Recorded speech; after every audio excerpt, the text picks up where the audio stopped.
Assalamualaikum warahmatullahi wabarakatuh. Kami dari kelompok 11 akan menjelaskan mengenai peradaban Islam masa kerajaan Mughal di India tahun 1526 sampai 1857 Masehi. Saya Fadila Edlin dengan NIM 4521003 dan teman saya Yoli Aprila dengan NIM 4521008. Latar belakang berdirinya kerajaan Mughal.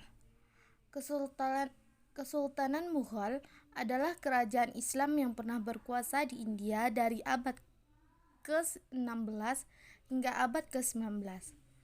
Kesultanan Mughal atau kerajaan Mughal di India didirikan oleh Zahiruddin Babur pada tahun 1526 Masehi, cucu Timur Leng yang berasal dari keturunan Genghis Khan dari Mongol.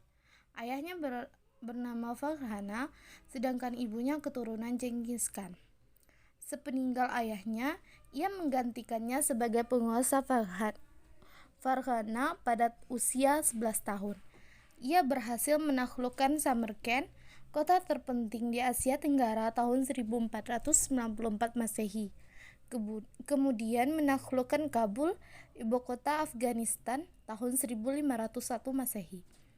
Ekspansi terus dilakukan hingga berhasil memasuki wilayah India yang saat itu diperintah oleh Ibrahim Lodhi, yang pada saat itu sedang mengalami krisis dan menyebabkan Babur dengan mudah berhasil mengalahkannya.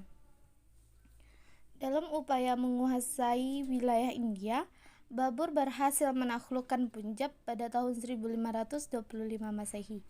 Dalam pertempuran di Panipat, Babur mengalami kemenangan sehingga ia berhasil memasuki kota Delhi dan kemudian mendirikan kerajaan di kota itu pula pada tahun 1526 Masehi.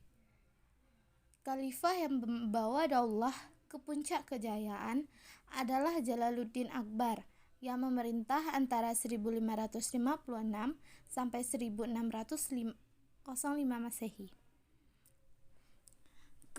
Kemajuan pada masa kerajaan Mughal di India. Kemajuan kerajaan Mughal dimulai pada masa pemerintahan Akbar. Keberhasilan ekspansi militer Akbar menandai dirinya Mughal sebagai sebuah kerajaan besar. Kemajuan yang dicapai pada masa kerajaan Mughal merupakan sumbangan yang berarti dalam mensyariatkan dan membangun peradaban Islam di India. Kemajuan-kemajuan tersebut antara lain: yang pertama, bidang politik dan pemerintah. Akbar membentuk sistem pemerintahan militeristik. Akbar juga menerapkan politik suluhal atau toleransi universal. Politik ini mengandung ajaran bahwa semua rakyat India sama kedudukannya. Mereka tidak dapat dibedakan menurut etnis dan agama. Politik ini dapat menciptakan kerukunan masyarakat India yang sangat beragam. Untuk undang-undang kerajaan, Sultan Akbar membuat din ilahi, yaitu suatu pandangan dan sikap keagamaan resmi kerajaan, yaitu unsur-unsur agama Islam, Hindu, Persia, Kristen, dan sebagainya yang harus dianut oleh setiap orang.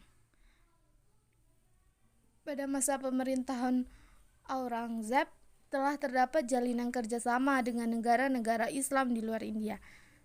Sejumlah penguasa Islam telah mengirim duta atau perwakilan negara mereka ke Delhi, misalnya Syarif Makkah, Raja-Raja Persia, Balkh, Bukhara, dan Kashgar, para gubernur Turki Basrah, Yaman, dan Hadmarut, para pemimpin negeri Maghribi, dan Raja Arbesinia.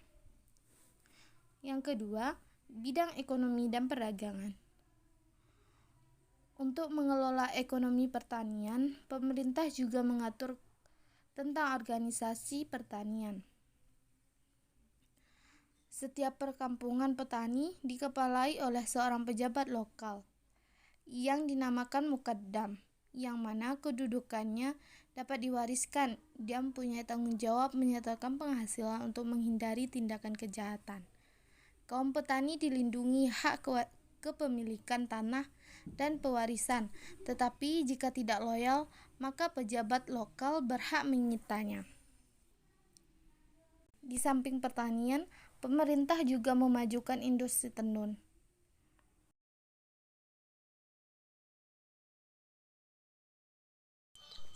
3.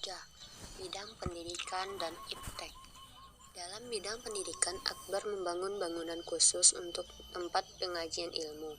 Dia juga berusaha menarik simpati para ulama dengan menghibahkan sejumlah madrasah dan perpustakaan.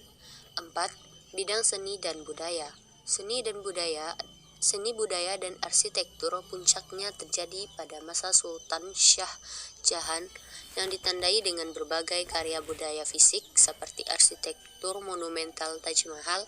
Karya seni yang menonjol adalah karya sastra gubahan penyair istana, baik yang berbahasa Persia maupun India. Penyair India yang terkenal adalah Malik Muhammad Jayazi. Sebab-sebab kemajuan Kerajaan Mughal. Kerajaan Mughal tidak mencapai kejayaannya dengan mudah. Bagaimanapun, umat Islam di masa ini termasuk golongan minoritas di tengah mayoritas Hindu. Namun Kerajaan Mughal berhasil memperoleh kecemerlangan disebabkan faktor-faktor sebagai berikut. Yang pertama, Kerajaan Mughal memiliki pemerintahan dan raja yang kuat. 2. Hingga pemerintahan Aurangzeb, rakyat cukup puas dan sejahtera dengan pola kepemimpinan raja dan program kesejahteraannya. 3. Prajurit Mughal dikenal sebagai prajurit yang tangguh dan memiliki patriotisme yang tinggi. 4. Sultan yang memerintah sangat mencintai ilmu dan pengetahuan. Sebab-sebab mundurnya Kerajaan Mughal. Ada beberapa faktor yang menyebabkan kekuasaan Mughal itu mundur pada 1,5 abad terakhir dan membawa kehancuran pada tahun 1858 Masehi, yaitu 1. Terjadi stagnasi dalam pembinaan kekuasaan militer sehingga operasi militer Inggris di wilayah-wilayah pantai tidak dapat dipantau oleh kekuatan maritime Mughal. Begitu juga tidak terampilnya dalam mengoperasikan persenjataan buatan Mughal sendiri. 2. Kemerosotan moral dan hidup mewah di kalangan elite politik yang mengakibatkan pemborosan dalam penggunaan uang negara. 3. Kurang cakapnya pemerintahan Aurangzeb sehingga konflik antar agama terjadi.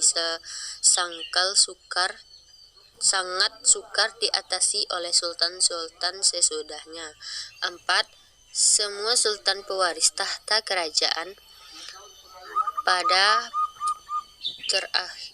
terakhir adalah orang-orang lemah dalam bidang kepemimpinan. Yang kelima, kedudukan perempuan di masa dinasti Mughal. Sekian dari kelompok kami. Wabillahi taufiq wal hidayah. Wassalamualaikum warahmatullahi wabarakatuh.